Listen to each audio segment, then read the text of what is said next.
أعوذ بالله من الشيطان الرجيم. بسم الله الرحمن الرحيم.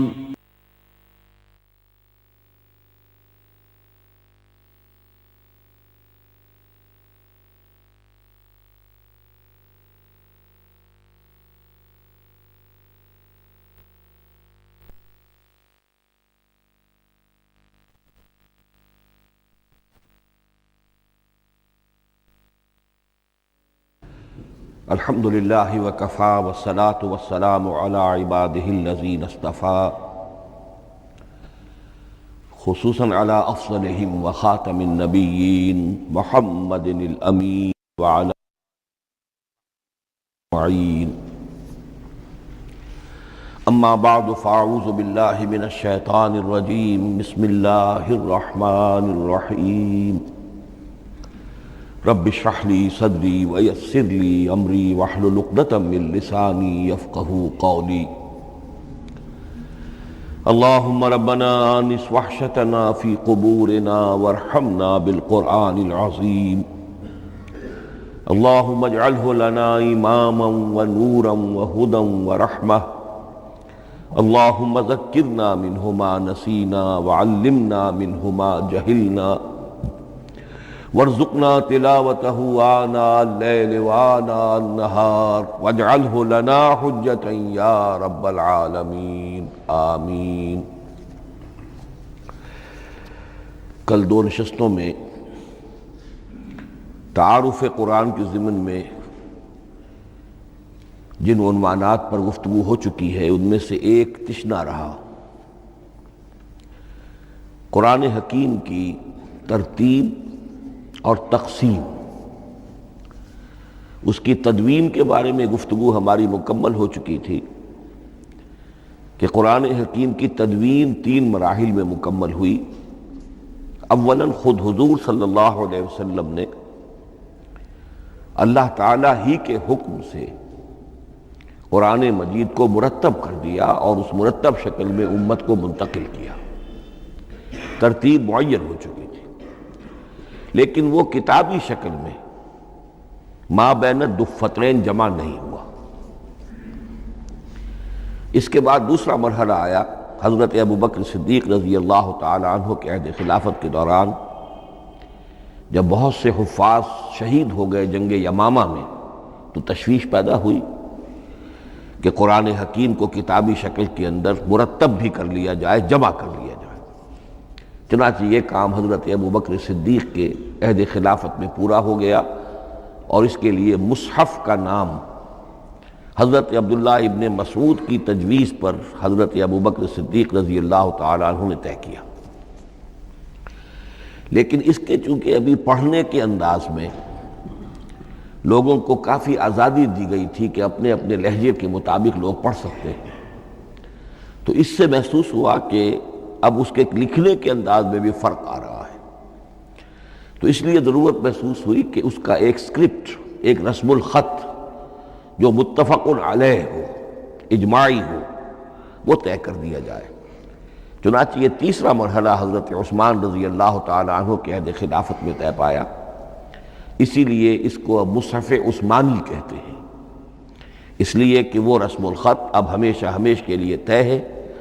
اس کے آفیشل نسخے تیار کیے گئے اور بڑے بڑے شہروں میں جو بھی اس وقت اس مسلمان ممالک تھے ایک ایک نسخہ بھیج دیا گیا اور باقی نسخے جو ہیں وہ طرف کر دیے گئے. تو اس طریقے سے گویا کہ ربع صدی کے اندر یہ تینوں مرحلے جو ہیں مکمل ہو گئے ہیں. اور جیسا کہ میں نے عرض کیا، سب تسلیم کرتے ہیں کہ جو قرآن آج ہمارے پاس ہے وہ وہی ہے بعینہ جو محمد الرسول اللہ نے اپنی امت کو دیا تھا.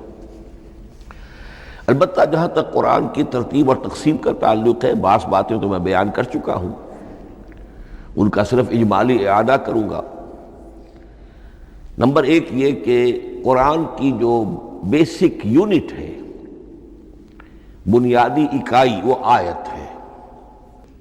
آیت کو ہم جملہ نہیں کہہ سکتے، آیت کو ورس نہیں کہہ سکتے، مصرع نہیں کہہ سکتے، اس کی اسی اصطلاح کو ہمیں ریٹین کرنا ہوگا. آیتیں چھوٹی بھی ہیں، بڑی بھی ہیں.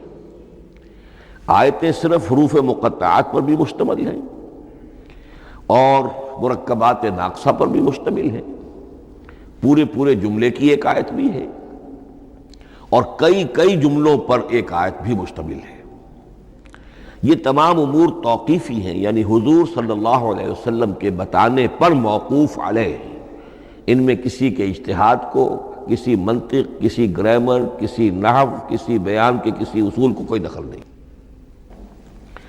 جہاں تک آیتوں کی تعداد کا تعلق ہے وہ مختلف فی ہے، وہ اتفاقی نہیں ہے، اس لیے کہ 6,500 کے لگ بھگ آیات ہیں۔ فرق کیوں ہے؟ ایک بڑا فرق تو اس وجہ سے واقع ہو جاتا ہے کہ تمام سورتوں کے آغاز میں جو آیت بسم اللہ لکھی ہوئی ہے اس کے ضمن میں ایک اختلاف ہے کہ آیا ہر مرتبہ اس آیت کو کاؤنٹ کیا جائے یا نہ کیا جائے۔ صرف ایک سورت ہے سورہ توبہ جس کے شروع میں آیت بسم اللہ نہیں ہے، باقی 113 سورتوں کے آغاز میں بسم اللہ لکھی ہوئی ہے۔ تو بعض حضرات اس کو سمجھتے ہیں کہ یہ کاؤنٹ نہیں کی جائے گی، بلکہ یہ تو در حقیقت صرف سورتوں کے درمیان فصل اور فرق قائم کرنے کے لیے یہ آیت بسم اللہ لکھ دی گئی ہے۔ تو آپ سمجھیے کہ جو اس پہ اختلاف ہوگا تو 113 کی عدد کا فرق تو اسی سے واقع ہو جائے گا۔ بعض اور مقامات پر بھی آیات کی تعداد میں قدر اختلاف ہے وہ روایات ہی کی بنیاد پر، کسی شخص کو خود یہ حق حاصل نہیں ہے کہ وہ اس میں کوئی فرق کر سکے، تبدیلی کر سکے۔ بہرحال 6,500 کے لگ بھگ آیات ہیں قرآن حکیم کی۔ آیتیں مل جل کر سورتوں کی شکل میں ہیں، ان کی تعداد متفق علیہ ہے 114۔ سورت سور سے بنا ہے، سور کے معنی فصیل ہے، گویا کہ ہر سورت جو ہے وہ اللہ تعالیٰ کے علم، معرفت، حکمت کا ایک شہر ہے۔ سورتوں میں آیات کے باہمی ربط کے حوالے سے اس کے معنی کے اندر اور اس کی حکمتوں کے اندر اضافہ ہوتا ہے، ربط آیات۔ اور جس طریقے سے کہ مختلف موتیوں کو پرو دیا جائے ایک دھاگے میں، اس سے ہار وجود میں آئے، جو ترتیب ہوگی موتیوں کی اس سے ان موتیوں کا حسن دوبالا ہو جائے گا۔ ایسے ہی معاملہ آیات قرآنیہ کا ہے کہ جو ایک سورت کے اندر ہیں اور ہر سورت کا ایک مرکزی مضمون یا عمود ہوتا ہے اور تمام آیتیں اس سے منطلق اور اس سے منسلک ہوتی ہیں۔ ان سورتوں کے بعد جیسا کہ میں نے عرض کیا، دور صحابہ میں ہمیں صرف ایک اصطلاح اور ملتی ہے، حزب اور یا منزل۔ وہ اس سہولت کے لیے کہ اگر ایک ہفتے میں پورا قرآن ختم کرنا ہو، اس کی تلاوت مکمل کرنی ہو تو روزانہ ایک حزب پڑھ لیا جائے۔ یہ چونکہ دور صحابہ میں بھی مذکور ہے، لہذا اس میں ہم دیکھتے ہیں کہ حسن موجود ہے، یعنی یہ کہ نہ تو یہ قباحت ہے کہ سورتوں کو توڑا گیا ہو، بلکہ پوری صورتیں شامل ہیں۔ کوئی مصنوعی مساوات قائم کرنے کی کوشش نہیں ہے، کوئی حزب نسبتاً تھوڑا سا زیادہ بڑا ہے، کچھ تھوڑا سا چھوٹا ہے، لیکن تقریباً مساوی ہے۔ خام خواہ کی کوئی مصنوعی مساوات قائم کرنے کی کوشش نہیں ہے۔ اور اس کے باوجود یہ حسن موجود ہے کہ سورہ فاتحہ کو اگر ہم علیحدہ رکھ دیں کہ وہ پورے قرآن حکیم کے لیے ایک دباچہ اور مقدمہ ہے، تو پہلے حزب یا پہلی منزل میں 3 سورتیں، دوسرے میں 5، تیسرے میں 7، چوتھے میں 9، پانچویں میں 11، چھٹی میں 13، یہ سیڑھی ہے بالکل۔ اور جو آخری حزب مفصل کہلاتا ہے، اس میں چونکہ آخری پارے میں آپ کو معلوم ہے چھوٹی چھوٹی سورتیں ہیں تو تعداد 65 ہے، وہ بھی جو آخری تعداد ہے 13 اس کا ملٹیپل ہے۔ بہرحال یہ حزب یہ بھی دور صحابہ میں اس کا تذکرہ ہمیں ملتا ہے۔ البتہ جو مزید تقسیم کی چیزیں ہمارے ہاں معروف ہیں وہ بات کی چیزیں ہیں۔ رکوعوں میں طویل صورتوں کو تقسیم کیا گیا تاکہ ایک رکعت میں اگر طویل صورت میں سے کوئی آیات پڑھنی ہے تو اس طرح پڑھی جائیں کہ مضمون ٹوٹے نہ۔ یہ حجاج ابن یوسف کے زمانے میں یہ کام ہوا ہے اور بڑے غور و فکر سے ہوا، اور واقعتاً محسوس ہوتا ہے کہ معنوی جو ربط اور تعلق ہے اس کو ملحوظ رکھا گیا ہے۔ لیکن جو دوسری تقسیم ہمارے ہاں معروف ہو گئی ہے وہ پاروں کی ہے، اول تو یہ معلوم نہیں کہ یہ تقسیم کب ہوئی، مجہول الزمان ہے یہ۔ نمبر 2 یہ کہ اس میں یہ زیادتی بھی نظر آتی ہے کہ سورتوں کی فصیلیں توڑ دی گئی ہیں۔ گویا کہ ایک مصنوعی مساوات قائم کرنے کے لیے کہ 30 دن میں اگر قرآن مجید ختم کرنا ہو، ہر مہینے میں ایک ختم قرآن کوئی شخص کرنا چاہے تو روزانہ ایک پارہ پڑھ کر، لیکن یہ کہ اس میں وہ حسن موجود نہیں ہے، بلکہ یہ قباحت موجود ہے کہ صورتوں کاٹ دی گئی۔ اس کے بعد اب جو بات مجھے عرض کرنی تھی وہ یہ ہے کہ زیادہ عرصہ نہیں گزرا کہ قرآن حکیم کی ترتیب اور تقسیم کے ضمن میں ایک اور حقیقت سامنے آئی ہے، اور یہ حقیقت یہ ہے کہ قرآن حکیم کی سورتوں کے گروپس ہیں۔ اب یہ چونکہ ایک بالکل ماضی قریب کا معاملہ ہے، اس سے پہلے یہ ذکر موجود نہیں تھا۔ اول تو یہ بات بھی مان لیجئے کہ قرآن مجید میں ترتیب اور نظم، اس کے بارے میں ہمارے اسلاف نے نہ کوئی زیادہ محنت کی اور نہ انہوں نے سمجھا کہ اس میں کوئی خاص ربط ہونا ضروری ہے۔ لیکن یہ کہ عہد حاضر میں مولانا حمید الدین فراہی رحمۃ اللہ علیہ ہندوستان میں ایک ایسے عالم پیدا ہوئے کہ جنہوں نے نظم قرآن کو اپنا خاص موضوع بنایا کہ یہ جو آیات باہم جوڑی گئی ہیں تو آخر کوئی حکمت ہے، سورتوں میں جو ربط قائم کیا گیا ہے یقیناً حکمت پر مبنی ہے، ورنہ سب سے سیدھی ترتیب تو جیسا کہ میں نے کل عرض کیا تھا یہ ہوتی ترتیب نزولی سے قرآن کو مرتب کر دیا جاتا۔ لیکن یہ کہ سورتیں آپ کو معلوم ہے طویل سورتوں میں ایسا بھی ہے کہ وہ ایک وقت میں نازل نہیں ہوئی بلکہ متعدد اوقات میں، اور سورہ بقرہ جو ہے وہ تقریباً 2 سال میں اس کی جو تنزیل ہے وہ مکمل ہوئی۔ تو پھر کچھ آیتوں کو جوڑنا، کس کو کہاں رکھنا ہے، کس کو کہاں رکھنا ہے، تو یہ حضور صلی اللہ علیہ وسلم نے خود کیا ہے، اللہ تعالیٰ کے حکم سے کیا ہے، تو یہ چیزیں حکمت سے خالی تو نہیں ہو سکتی۔ تو انہوں نے اس کو خاص اپنا موضوع بنایا اور ان کے سامنے بعض حقائق آئے ہیں، وہ حقائق ہیں جو اب میں آپ کے سامنے بیان کر رہا ہوں۔ اس میں ایک اشکال ہو سکتا ہے، اسے میں چاہتا ہوں کہ پہلے رفع کر دوں کہ یہ چیز اگر ہمارے اسلاف کے نظر میں نہیں آئی اور ان کی توجہ ادھر نہیں ہوئی تو یہ تو گویا کہ ایک بڑی مشکوک سی بات ہوگی۔ قرآن مجید کے علم کے ضمن میں گویا کہ متقدمین کے فہم پر ہمیں کچھ تان کرنا ہوگا، لیکن یہ بات درست نہیں ہے۔ قرآن مجید ایک ایسی کتاب ہے جس کے بارے میں خود حضور نے جو فرمایا لا تنقضی عجائبہ، اس قرآن کے عجائب کبھی ختم نہیں ہوں، ولا یخلق عن کثرت الرد، بار بار کے پڑھنے سے اس پر کوئی پرانا پن، کوئی بوسیدگی طاری نہیں ہوگی، ولا یشبع منہ العلماء، اور کبھی اہل علم اس سے سیری محسوس نہیں کریں گے۔ تو قرآن مجید لا تنقضی عجائبہ، جیسے جیسے دنیا آگے بڑھ رہی ہے، تمدن آگے بڑھ رہا ہے، علم انسانی جو ہے مادی فزیکل سائنسز کا علم آگے بڑھ رہا ہے، قرآنی حقائق اور مبرہن ہو رہے ہیں، اور واضح ہو رہے ہیں، اور نکھر رہے ہیں۔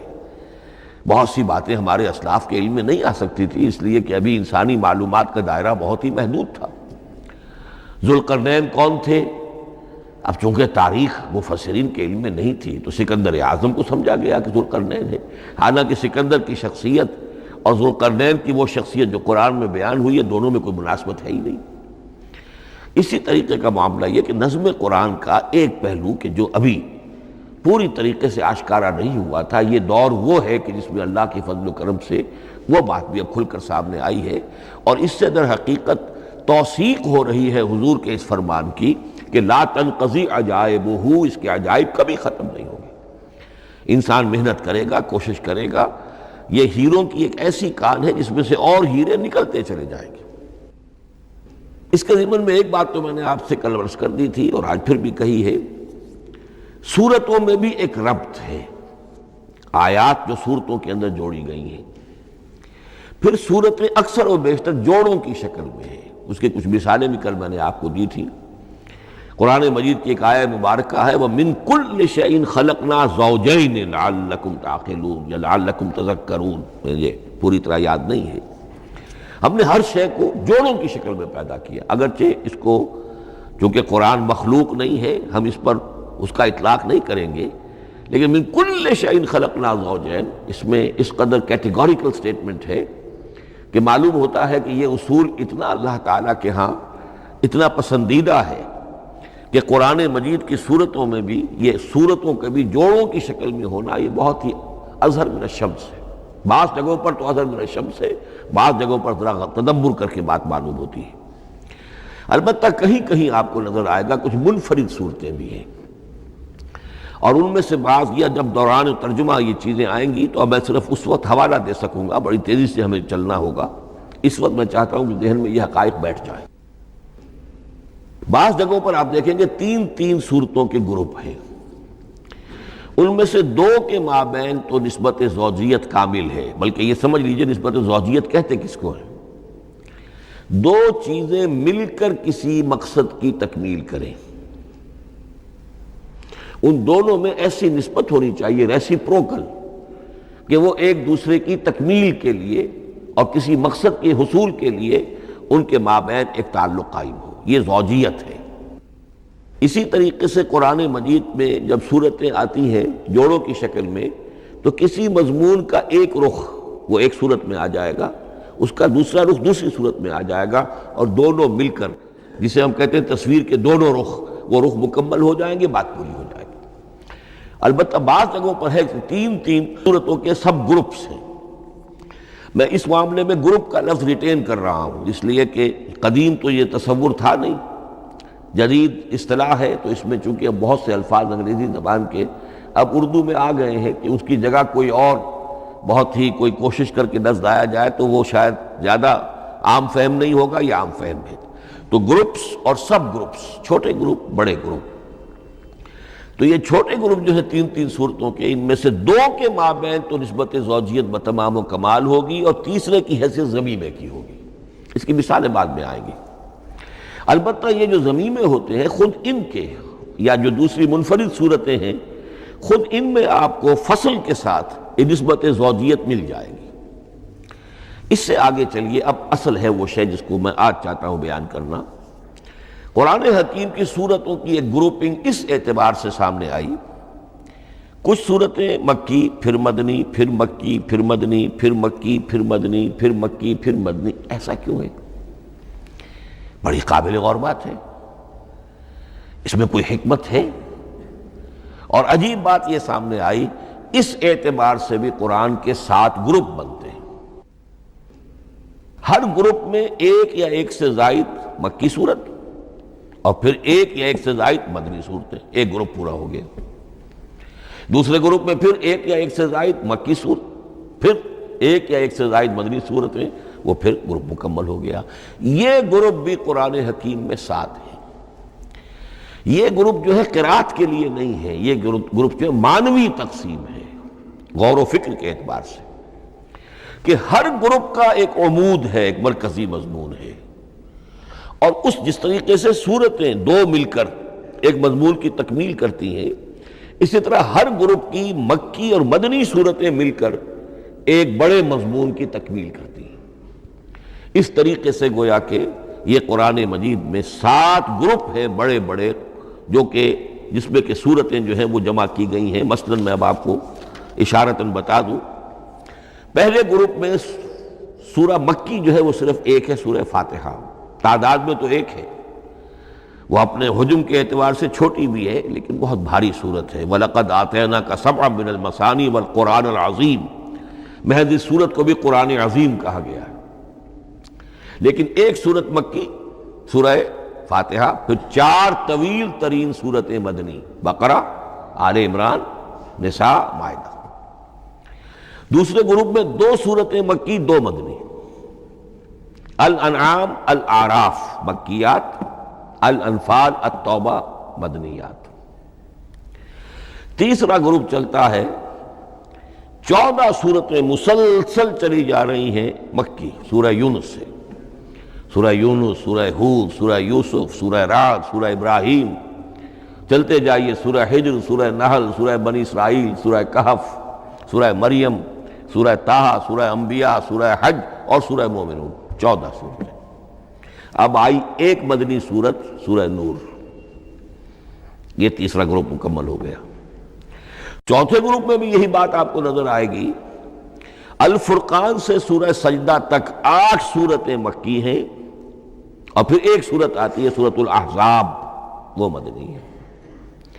اب یہ جو ایک ایک صورتیں آئی ہیں، سورہ نور اور سورہ احزاب، ہر شخص کو اندازہ ہو جائے گا یہ آپس میں جوڑے کی شکل رکھتی ہیں، ان کے مضامین بہت ایک دوسرے سے مشابہ ہیں، بہت مشابہ ہیں۔ لیکن یہ کہ وہ اس طریقے کا جوڑا نہیں ہے کہ اسی گروپ میں ان کا جوڑا موجود ہو، اس کا جوڑا جو ہے وہ دوسرے گروپ میں ہے۔ پھر آئیے پانچواں گروپ ہے سورہ سبا سے احقاف تک، یہ 13 صورتیں مکی ہیں، اور پھر سورہ محمد صلی اللہ علیہ وسلم سے سورۃ الحجرات تک 3 صورتیں مدنی ہیں، یہ کل 16 صورتیں ہیں۔ چھٹے گروپ میں سورہ قاف سے سورہ واقعہ تک 7 صورتیں یہ مکی ہے، اور سورہ حدید سے سورہ طلاق تک 10 صورتیں مدنی ہیں، یہ 17 صورتیں ہیں۔ آخری جو ہے وہ سورۃ الملک سے سورۃ الاخلاص تک 46 صورتیں، اور سورہ معوذتین جو ہے یہ 2 ہیں کہ جو مدنی ہے۔ بعض کا اس میں اختلاف ہے، وہ میں بعد میں عرض کروں گا، لیکن جو میری رائے ہے وہ میں آپ کے سامنے رکھ رہا ہوں۔ اس طریقے سے یہ 7 گروپ جو ہیں قرآن مجید میں سورتوں کے وجود میں آئے۔ ہر گروپ کا ایک مرکزی مضمون ہے۔ مثلا پہلے گروپ کا مرکزی مضمون شریعت ہے۔ سورہ فاتحہ میں اہدنا الصراط المستقیم، اے اللہ ہمیں سیدھا راہ دکھا، سیدھے راستے کی ہدایت بخش۔ اب وہ سیدھا راستہ کیا ہے؟ شریعت خداوندی، شریعت الہی، اور شریعت مکمل ہو جاتی ہے ان 4 صورتوں میں۔ شریعت محمدی کا جو بلو پرنٹ ہے، ابتدائی خاکہ جو ہے وہ آپ کو سورہ بقرہ میں ملے گا، اور اس کی جو تکمیلی صورتیں ہیں، تکمیلی احکام ہیں، وہ سورہ مائدہ۔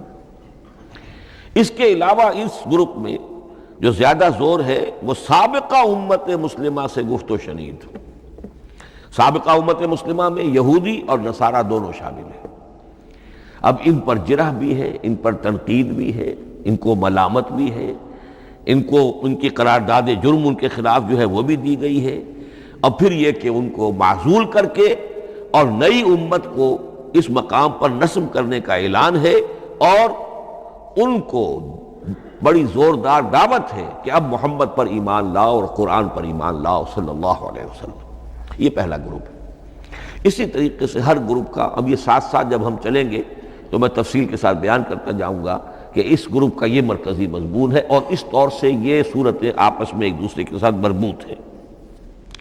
ان گروپوں میں آپ نے دیکھا ہوگا کہ پہلے اور آخری گروپ ان کی ایک ریسیپروکل سی صورت ہے کہ پہلے گروپ میں مکی صورت صرف ایک چھوٹی سی، اور مدنی صورتیں 4-6 پارے سے زائد پر پھیلی ہیں، جبکہ آخری گروپ میں سارے دونوں پارے جو ہے سورہ ملک سے شروع ہو کر مکی صورتوں پر مشتمل ہے، آخر میں آ کر چھوٹی چھوٹی صورتیں وہ مدنیات ہیں۔ یہ ایک دوسرے کے بالکل ریسیپروکل ہیں، کانورس۔ لیکن دوسرا گروپ ادھر سے اور دوسرا ادھر سے، یعنی چھٹا، یہ بڑے متوازن ہیں۔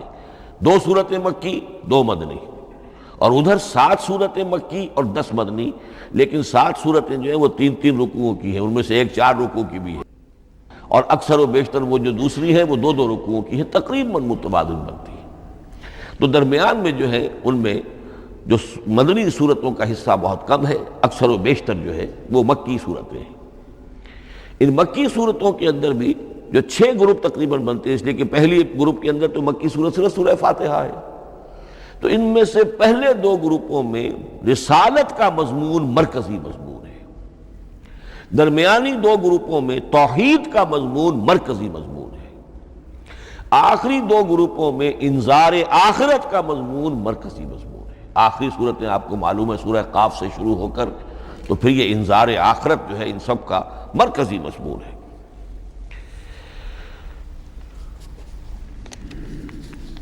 مدنی قرآن جو ہے یہ بھی آپ نوٹ کر لیجئے کہ کل قرآن کا 1/3 ہے تقریباً، اور اس 1/3 کا 2/3 پورا کا پورا پہلے گروپ میں آ گیا ہے۔ سورہ بقرہ، سورہ آل عمران، سورہ نساء، سورہ مائدہ۔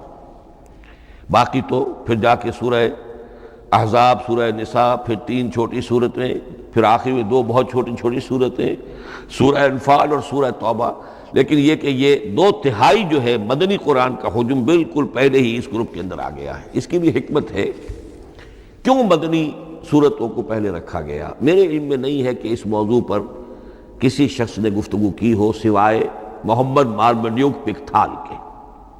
میرے علم کی حد تک ہو سکتا ہے کہ کسی اور مفسر نے، کسی محقق نے کوئی بات کہی ہو، اس سے بھی زیادہ وزنی کہی ہو، لیکن میرے علم کی حد تک مارمڈیوک پکتھال نے اپنے جو ترجمہ کیا ہے انگریزی میں، اس کے دیباچے میں اس موضوع پر گفتگو کی ہے، بڑی بہت ہی عمدہ بات کہی ہے۔ انہوں نے کہا کہ جب یہ قرآن نازل ہو رہا تھا تو اصل اہمیت ایمان کی تھی، پہلے لوگ ایمان لائیں اور پھر جو ایمان لائے ان کو پھر احکام دیے گئے کہ یہ کرو اور یہ نہ کرو، یہ حلال ہے، یہ حرام ہے، یہ فرض ہے، وغیرہ وغیرہ۔ لیکن جب ایک امت وجود میں آ گئی، امت کے وجود میں آنے کے بعد اب نسلاً مسلمان پیدا ہو رہے ہیں، ان کے ہاں اب ضرورت پہلے اسلام کی ہے، چاہے بچہ چھوٹا ہی ہے پہلے اسے احکام سکھائے جائیں گے، بچہ چھوٹا ہی ہے نماز پڑھنی سکھائی جائے گی، بچہ چھوٹا ہی ہے روزہ رکھنا سکھایا جائے گا۔ تو امت کے اس طرح تشکیل پا جانے کے بعد اب اصل اہمیت جو ہے وہ احکام کی ہو گئی ہے، احکام اب مقدم ہے اور ایمان کا معاملہ جو ہے وہ اس کے بعد مؤخر ہے۔ کوئی شخص بالغ ہوگا، ذہین ہوگا، فطین ہوگا، غور و فکر کی صلاحیت سے اگر اللہ تعالیٰ نے اسے بہرور کیا ہوگا پھر وہ حقیقت ایمان تک رسائی حاصل کرے گا، ورنہ یہ ہے کہ عام ایک مسلمان جو ہے اسے جہاں تک احکام کا تعلق ہے ان پر تو عمل کرنا ہی ہے۔ تو یہ بڑی میں سمجھتا ہوں کہ ذہانت پر مبنی بات ہے کہ جو محمد مارملیوک پکتھال نے کہی ہے اور مجھے اس سے اتفاق ہے۔ اب آئیے اگلا معاملہ، اگلی بحث، اگلا موضوع، قرآن کا موضوع کیا ہے؟ کیا قرآن فلسفے کی کتاب ہے، سائنس کی کتاب ہے، کیا یہ جیولوجی کی کتاب ہے، فزکس کی کتاب ہے، کس چیز کی کتاب ہے؟ تو پہلی بات یہ سمجھیے، قرآن کا موضوع ہے انسان، لیکن انسان کی اناٹمی نہیں، انسان کی فزیولوجی نہیں، انسان کی اینتھروپولوجی نہیں، کچھ نہیں، انسان کی ہدایت۔ یہ ہدایت کا لفظ بنیادی ہے قرآن مجید کے لیے۔ چنانچہ دیکھیے ذرا نوٹ کر دیجئے، سورہ بقرہ کے شروع ہی میں ھدی للمتقین، پھر اس کے وسط میں ھدی للناس، سورہ یونس میں فرمایا ھدی ورحمۃ للمؤمنین، سورہ لقمان میں فرمایا ھدی ورحمۃ للمحسنین، سورۃ البقرہ اور النحل میں فرمایا، نمل میں ھدی وبشریٰ للمؤمنین، آل عمران میں وموعظۃ للمتقین، ھدی وموعظۃ للمتقین، پھر 3 مرتبہ الہدیٰ هو الذی ارسل رسولہ بالہدیٰ ودین الحق لیظہرہ علی الدین کلہ۔ الہدیٰ، ہدن نکرہ ہے، الہدیٰ معرفہ ہو گیا، یعنی ہدایت کاملہ، ہدایت تامہ، ہدایت ابدی۔ اسی طرح سورۃ النجم میں فرمایا وَلَقَدْ جَاءَهُم مِّن رَّبِّهِمُ الْهُدَىٰ، سورۃ الجن میں وَإِنَّا لَمَّا سَمِعْنَا الْهُدَىٰ آمَنَّا بِهِ، سورہ بنی اسرائیل میں وَمَا مَنَعَ النَّاسَ أَن يُؤْمِنُوا إِذْ جَاءَهُمُ الْهُدَىٰ، سورہ بنی اسرائیل میں بھی یہ الفاظ آئے، سورہ کہف میں بھی آئے۔ تو قرآن کا موضوع ہے ہدایت، اور اس کو اب ذہن میں رکھیے کہ انسان کے علم کے 2 گوشے ہیں۔ علم انسانی 2 حصوں میں منقسم ہے، ایک حصہ ہے فزیکل ورلڈ کا علم جو حواس کے ذریعے سے حاصل ہوتا ہے، مادی حقائق ان کا علم۔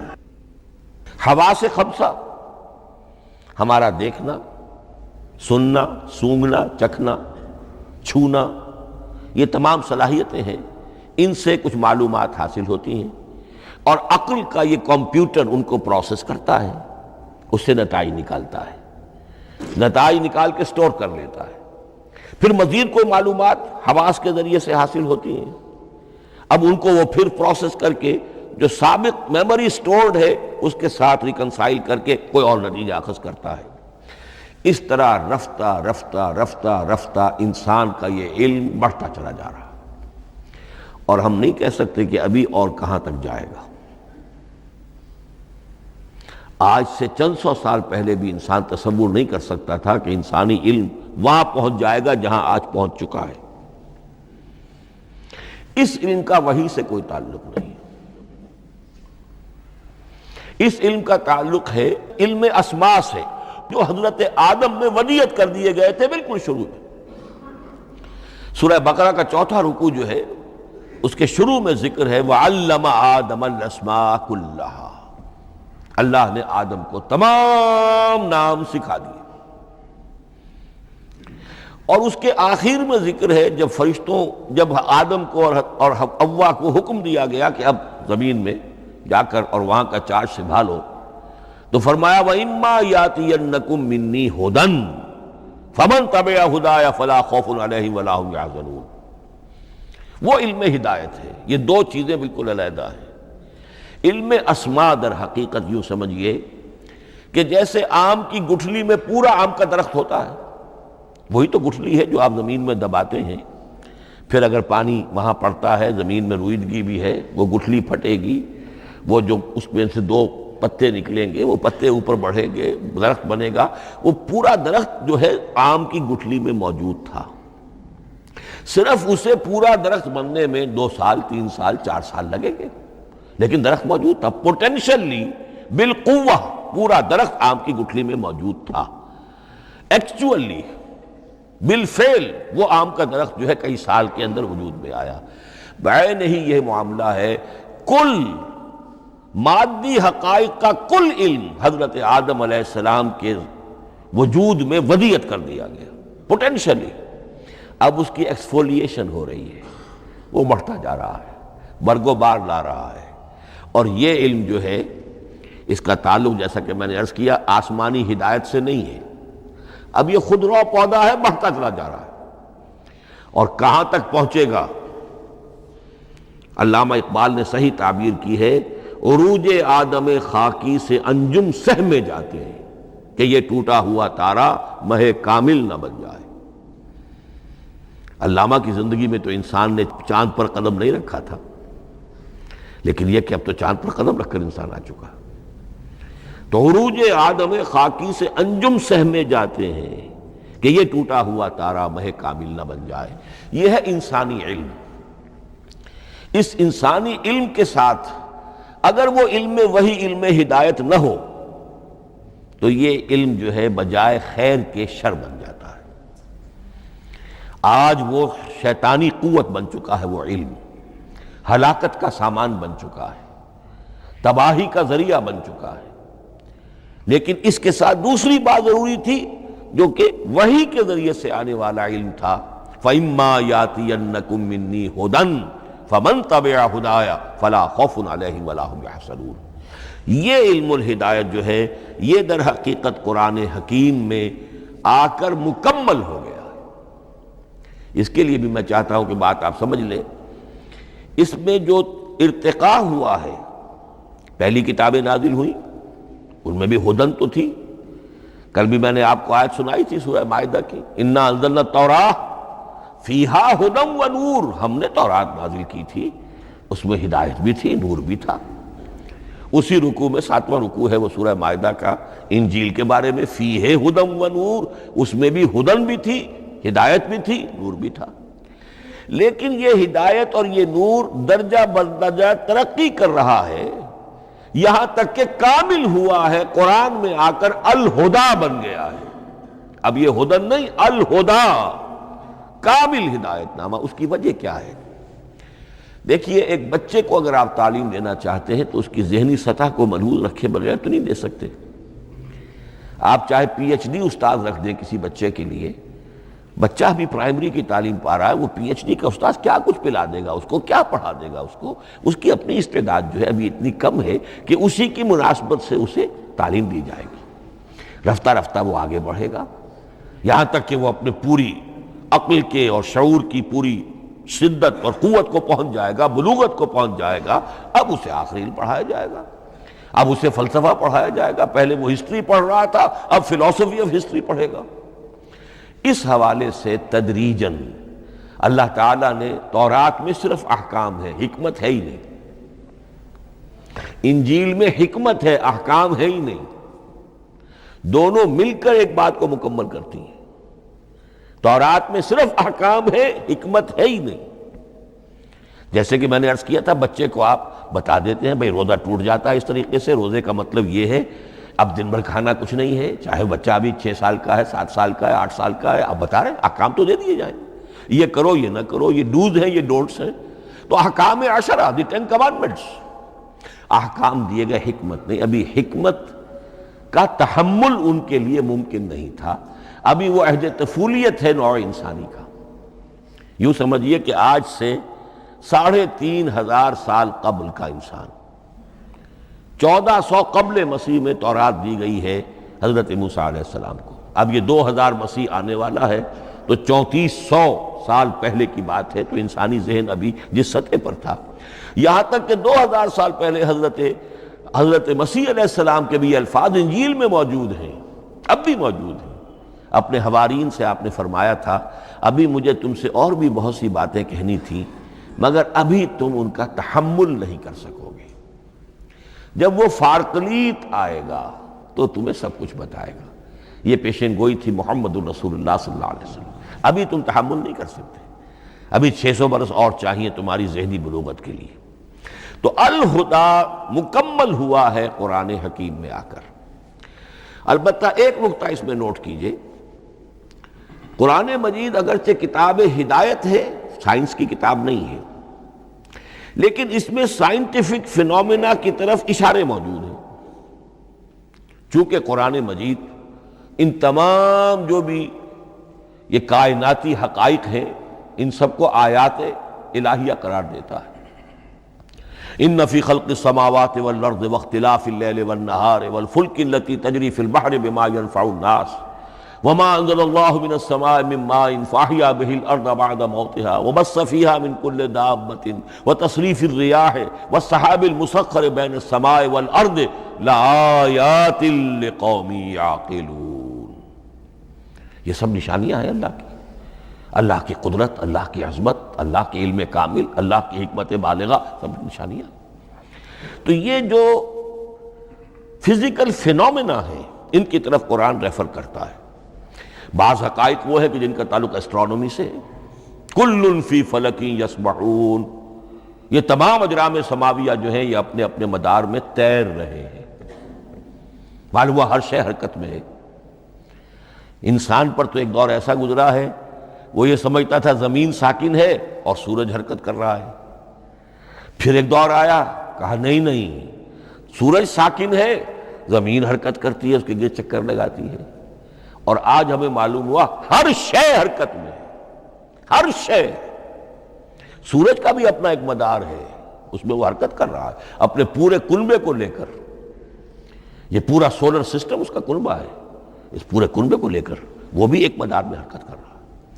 تو معلوم ہوا کل فی فلک یسبحون۔ اب یہ کل کا لفظ جس طرح منقع ہو کر، جس طرح مبرہن ہو کر، جس شان کے ساتھ آج وہ عویدہ ہوا ہے، واضح ہوا ہے، آج سے پہلے انسان کو معلوم نہیں تھا۔ تو یہ جو فزیکل فینومینا ہے جن کی طرف قرآن مجید ریفر کرتا ہے، یہ اگرچہ قرآن کا اصل موضوع نہیں ہے، لیکن ایک بات جان لیجئے کہ قرآن مجید میں ان فزیکل فینومینا کے بارے میں جو بات کہی گئی ہے وہ غلط نہیں ہو سکتی، اور یہ وہ حقیقت ہے کہ جو اس دور میں آ کر اتنی واضح ہوئی ہے۔ آپ نے نام سنا ہوگا ڈاکٹر مورس بکائی کا، یہ فرانسیسی سرجن تھے، انہوں نے مطالعہ کیا، کمپیریٹیو اسٹڈی کی قرآن بائبل دونوں کی، بائبل سے مراد اولڈ ٹیسٹمنٹ نیو ٹیسٹمنٹ دونوں، اور وہ اس نتیجے پر پہنچا کہ پورے قرآن میں کوئی ایک لفظ ایسا نہیں ہے جسے ہماری ساری سائنسی انکشافات میں سے کسی نے غلط ثابت کیا، جبکہ تورات میں بے شمار چیزیں ایسی ہیں کہ سائنس انہیں غلط ثابت کر چکی ہے۔ The science, the Quran and the Bible.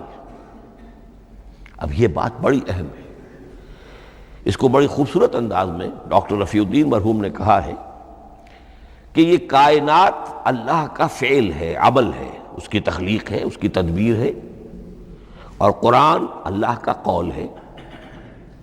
قول و عمل میں تضاد ممکن نہیں، عام انسان کے قول و عمل میں تضاد ممکن نہیں، اللہ کے قول و فعل میں اور قول و عمل میں تضاد ہو سکتا ہے۔ ہاں یہ ہو سکتا ہے کہ ایک دور میں انسانوں نے بات سمجھی نہ ہو، ان کا ذہن وہاں تک پہنچا نہ ہو، ان کی معلومات کا دائرہ ابھی اس حد تک ہو کہ ان حقائق تک نہ پہنچا ہو، لیکن جیسے جیسے وقت آئے گا مزید حقائق منکشف ہوں گے اور یہ بات اور زیادہ سے زیادہ واضح سے واضح تر ہوتی چلی جائے گی کہ جو کچھ قرآن میں لکھا ہے وہی برحق ہے۔ ہاں، آج سے پہلے انسانی ذہن اس حد تک رسائی حاصل کرنے کا اہل نہیں تھا، اور یہ ہے در حقیقت آیت قرآن حکیم کی۔ یہ سورہ حامیم السجدہ کی لاسٹ بٹ ون آیت ہے، سَنُرِيهِمْ آیاتنا فِي الْآفَاقِ وَفِي أَنفُسِهِمْ حَتَّى يَتَبَيَّنَ لَهُمْ أَنَّهُ الْحَقُّ، ہم انہیں دکھاتے چلے جائیں گے اپنی نشانیاں، آفاق میں بھی انفس میں بھی۔ سَنُرِيهِمْ آیاتنا فِي الْآفَاقِ وَفِي أَنفُسِهِمْ حَتَّى يَتَبَيَّنَ لَهُمْ، یہاں تک کہ یہ بات پوری طرح نکھر کر مبرہن ہو کر ان کے سامنے واضح ہو جائے گی، أَنَّهُ الْحَقُّ، کہ قرآن حق ہے۔ اور اسی کی حقیقت جو ہے، جیسا کہ میں نے عرض کیا، ایک تو مورس بکائی کو ذہن میں رکھیے، اور ایک اور شخص کینیڈا میں ایک بہت بڑا ڈاکٹر ہے کہ جو ایمبریولوجسٹ ہے، اور اس کی جو ٹیکسٹ بکس ہے جو ایمبریولوجی پر، علم جنین یعنی رحم مادر میں جو بچے کی پرورش ہوتی ہے کیسی ہوتی ہے، کن کن سٹیجز سے گزر کر ہوتی ہے، یہ علم جنین یا ایمبریولوجی، تو سٹینڈرڈ ٹیکسٹ بک ہے دنیا میں اس کی، ڈاکٹر کیتھل مور کی۔ اور وہ حیران رہ گیا کہ میں نے جب قرآن کا مطالعہ کیا کہ آج سے 1400 برس قبل، جبکہ نہ مائکروسکوپ تھی، نہ ڈسیکشن ہوتا تھا ابھی ہیومن باڈی کا، یہ حقائق جو قرآن بیان کر رہا ہے، وَلَقَدْ خَلَقْنَا الْإِنسَانَ مِنْ صُلَالَةٍ مِّن مَّاءٍ مَّهِينٍ ثُمَّ جَعَلْنَاهُ نُطْفَةً فِي قَرَارٍ مَّكِينٍ ثُمَّ خَلَقْنَا النُّطْفَةَ عَلَقَةً فَخَلَقْنَا الْعَلَقَةَ مُضْغَةً فَخَلَقْنَا الْمُضْغَةَ عِظَامًا فَكَسَوْنَا الْعِظَامَ لَحْمًا، یہ کہاں سے معلوم ہوئے؟ اور واقعہ یہ ہے کہ اس سے زیادہ صحیح تعبیر ممکن نہیں۔ تو یہ حقائق ذہن میں رکھیے کہ اگرچہ قرآن مجید سائنس کی کتاب نہیں ہے، لیکن جن سائنسی حقائق یا جن سائنسی فینومینا کی طرف قرآن نے ریفر کیا ہے وہ یقیناً حق ہے، چاہے تاحال ہم ان کی حقانیت کو نہ سمجھ پائیں۔ مثلا آج بھی مجھے نہیں معلوم کہ قرآن جو 7 آسمان کہتا ہے تو 7 آسمان سے کیا مراد، مجھے نہیں معلوم، لیکن مجھے یقین ہے کہ ایک وقت آئے گا کہ انسان سمجھے گا کہ ٹھیک ٹھیک یہ الفاظ جو ہیں 7 آسمان یہ منطبق ہوتے ہیں اس حقیقت پر جو آج ہمارے علم میں آئی ہے، پہلے نہیں آئی تھی۔ البتہ ایک اور نقطہ جو بہت اہم ہے عملی اعتبار سے، میں نے اسی لیے یہ ساری تمہید کی ہے کہ قرآن سائنس کی کتاب نہیں ہے، نہ سائنس کی ہے نہ ٹیکنالوجی کی ہے۔ اس حوالے سے ایک بڑا منطقی نتیجہ نکلتا ہے، اور وہ یہ ہے کہ اگر ہمارے اسلاف نے قرآن کی ان آیات کا کوئی خاص مفہوم معین کیا اپنے دور کی معلومات کی سطح پر، ہمارے لیے لازم نہیں ہے کہ ہم اس کی پیروی کریں۔ سائنسی فینومینا کو جو سائنسی ترقی ہو رہی ہے اس کے حوالے سے سمجھیں گے۔ یہاں تک کہ اب آخری بات عرض کر رہا ہوں، خود حضور کا فرمان بھی اس میں قطعی نہیں ہوگا۔ یہ بات بہت ثقیل اور گراں گزرے گی بہت سے لوگوں پر۔ سائنس اور ٹیکنالوجی میں اگر حضور کی کوئی حدیث بھی سامنے آ جائے تو اس کو بھی ہم کوئی دلیل قطعی نہیں سمجھیں گے۔ اس کی وجہ کیا ہے؟ ایک واقعہ بہت اہم ہوا حضور کی زندگی میں۔ حضور جب ہجرت فرما کر تشریف لائے مدینہ منورہ، تو آپ کو معلوم ہے کہ حضور کی پیدائش مکے کی، ساری زندگی آپ نے وہاں گزاری۔ وہ وادی غیر ذی زرع ہے، وہاں کوئی پیداوار، کوئی زراعت، کوئی کاشت ہوتی ہی نہیں تھی، آپ کو کوئی تجربہ سرے سے نہیں تھا۔ ہاں تجارت کا تجربہ تھا، بھرپور تجارت کی تھی۔ یہاں آئے تو آپ نے دیکھا کھجوروں کے سلسلے میں انصار مدینہ تعبیر نخل، وہ اس کا ایک اصطلاح ہے۔ کھجور ایک ایسا پودا ہے جس کا ایک فیمیل فلاور ہوتا ہے اور ایک میل علیحدہ۔ اب میل فلاور اور فیمیل فلاور ان دونوں کو قریب لے آئیں تو اس سے اس بات کا زیادہ امکان ہو جاتا ہے فرٹیلائزیشن ہو اور پھل بنے اور زیادہ آپ کو پھل حاصل ہو، فصل زیادہ ہو۔ اگر وہ فاصلے پر رہیں گے تو ہو سکتا ہے کہ اس کا امکان کم ہو، تو وہ ان کو قریب جوڑ دیتے تھے۔ حضور نے دیکھا تو آپ نے فرمایا کہ آپ لوگ ایسا نہ کریں تو کیا ہے، یعنی نیچر جو ہے، nature can take care of it self.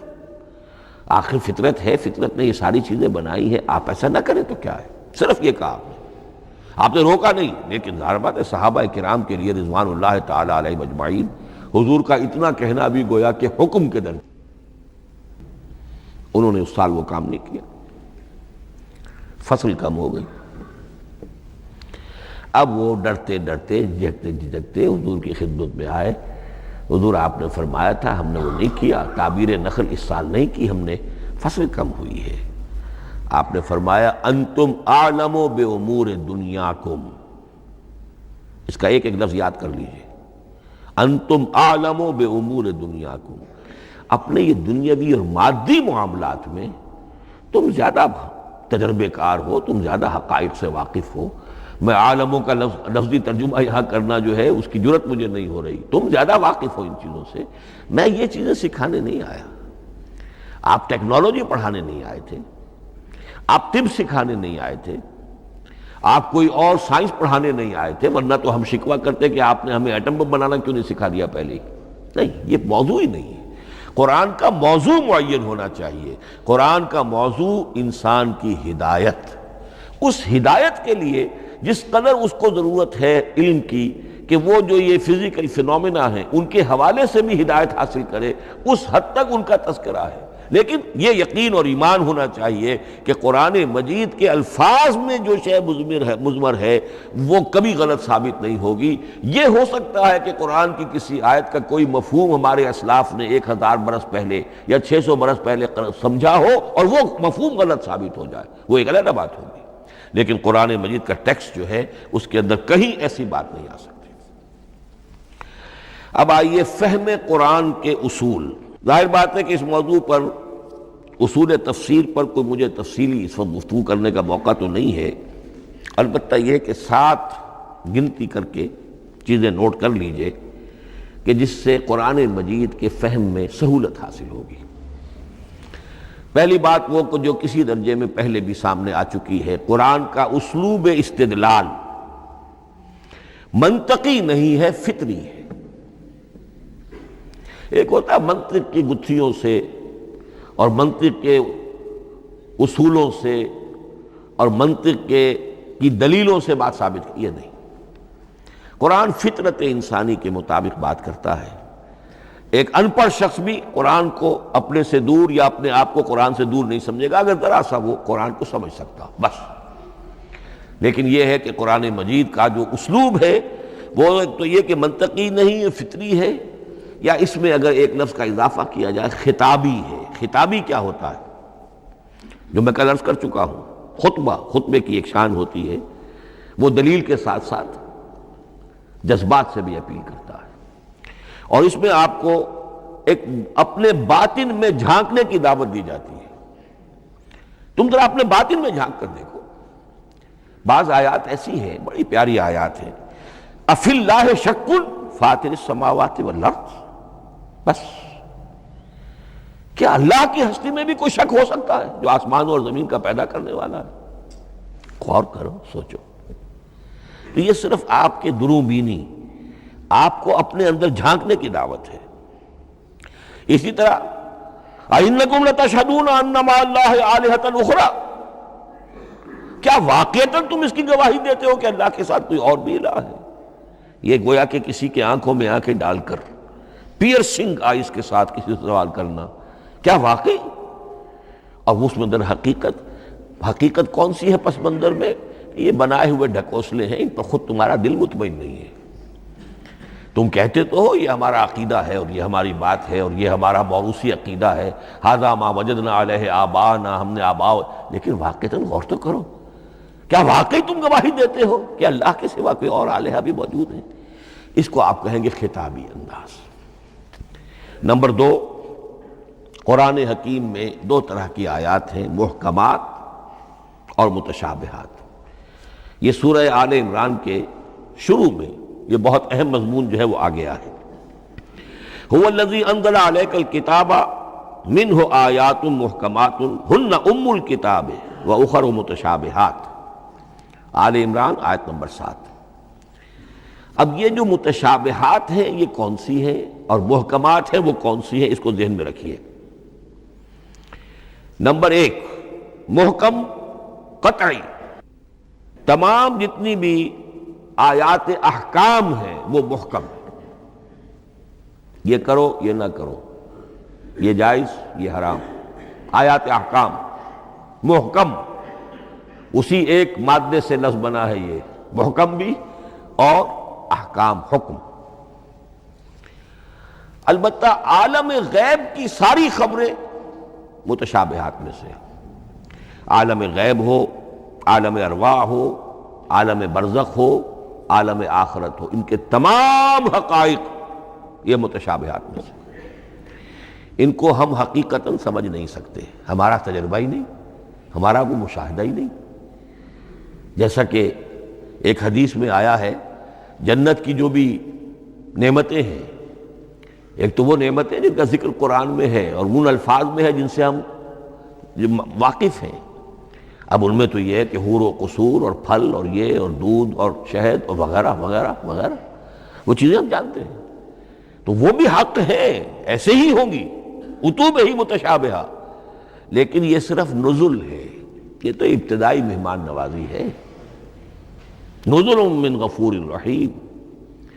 جو اصل ضیافت ہونی ہے اہل جنت کی، اس کے بارے میں فرمایا وہ نعمتیں ملیں گی ما لا عین رات ولا اذن سمعت وما خطر علی قلب بشر، جو نہ کسی آنکھ نے کبھی دیکھی، نہ کسی کان نے کبھی سنی، نہ کسی انسان کے دل پر ان کا خیال تک وارد ہو، انہیں ہم کیا سمجھیں گے؟ تو عالم برزخ، عالم آخرہ، عالم غیب، عالم ارواح، ان کی تمام چیزوں کو ہم آیات متشابہات میں سے سمجھیں گے۔ البتہ یہ جو سائنٹیفک فنومینا والی باتیں ہیں مادی علوم کی، ان میں یہ ہے کہ متشابہ اور محکم ہونے کا معاملہ بدلتا چلا جا رہا ہے۔ جب تک وہ ہمارا سائنسی علم وہاں تک نہیں پہنچا تھا وہ آیت ابھی متشابہ تھی، سمجھ میں نہیں آ رہی تھی، لیکن اب جب کہ وہ بات وہاں پہنچ گئی اور کھل گئی بات، اب معلوم ہوا کل فی فلک یسبحون، اب یہ آیت محکمات میں آ گئی، اب یہ وہ بات نہیں رہی کہ جس کا صحیح مفہوم سمجھنا ہمارے لیے مشکل ہو۔ تیسری بات، تفسیر اور تعویل میں کیا فرق ہے؟ تفسیر کا عام طور پر لفظ استعمال ہوتا ہے لفظی طور پر، الفاظ کی بحث، نحوی بحث، قواعد گرامر جو ہے ان کے حوالے سے جو بحث کی جائے گی وہ تفسیر ہے، اور اس کی اصل حقیقت اور مدلول کو سمجھنے کی جو کوشش کی جائے گی وہ تعویل ہے۔ تو یہ دو الفاظ جو ہیں یہ مختلف ہوں گے، تفسیر اور تعویل۔ نمبر 4، تعویل عام اور تعویل خاص، یہ بہت اہم موضوع ہے۔ دیکھیے قرآن مجید نازل ہوا ایک خاص ٹائم اینڈ سپیس پس منظر میں، آج سے 1400 برس قبل 610 عیسوی سے لے کر 632 عیسوی تک نازل ہوا، حجاز میں نازل ہوا۔ اس کی ایک اولین مخاطب قوم تھی، وہ ان پڑھ قوم تھی، پڑھے لکھے شاذ الشاذ کالمعدوم کے درجے میں تھے، وہاں فلسفے کا سوال نہیں، کوئی منطق کی بات نہیں، کچھ بھی نہیں، اور اولین مخاطب وہی ہیں، اور جو بھی حالات ہیں اس وقت کے ان کے حوالے سے بات کی جا رہی ہے۔ اب قرآن مجید کی ہر آیت پر اولاً غور ہوگا اس اعتبار سے جب یہ نازل ہوئی ہے تو اس کا اس وقت کیا مفہوم سمجھا گیا، اس خاص کانٹیکسٹ میں، ٹائم اینڈ سپیس کانٹیکسٹ میں کیا مفہوم سمجھا گیا، یہ ہے تعویل خاص۔ لیکن اب دوسری طرف دیکھیے، یہی کتاب ہدایت ہے ابد الآباد تک کے لیے، اسی کتاب کو 20ویں صدی عیسوی کے انسان کے لیے بھی ہدایت نامہ بننا ہے۔ اگر دنیا طویل ہے اور 500 برس تک ہے تو 25ویں صدی عیسوی کے انسان کے لیے بھی ہدایت نامہ یہی کتاب بننی ہے۔ یہ عرب کے امیین کے لیے ہدایت نامہ تھی تو ایران کے فلسفیوں کے لیے بھی تو ہدایت نامہ تھی۔ لہذا ان الفاظ کے اندر یہ قرآن کے اعجاز کا وہ پہلو ہے جو بہت نمایاں ہے کہ ان الفاظ کے اندر کہ جو ایک خاص کانٹیکسٹ میں نازل ہوئے اور اس وقت ان کا ایک معین مفہوم سمجھا گیا، انہی میں وہ عموم بھی موجود ہے کہ اسی سے ہمیشہ ہمیشہ کے لیے ہدایت اخذ کی جا سکتی ہے۔ اس کو ہم کہیں گے تعویل عام، اس کانٹیکس سے ذرا نکال کر اب اس آیت کے الفاظ، اس کا در و بست، اس کا ما سبق، اس کے بعد ما بعد، سیاق و سباق، اس کے حوالے سے بیٹھ کر بات کی جائے۔ تعویل خاص میں شان نزول پیش نظر رہے گا، تعویل عام میں اس آیت کے الفاظ، ان کا در و بست اور آیت کا سیاق و سباق، یہ زیادہ زیر بحث رہے گا۔ تو معلوم ہوا کہ یہ دونوں چیزیں اپنی اپنی جگہ اہم ہیں۔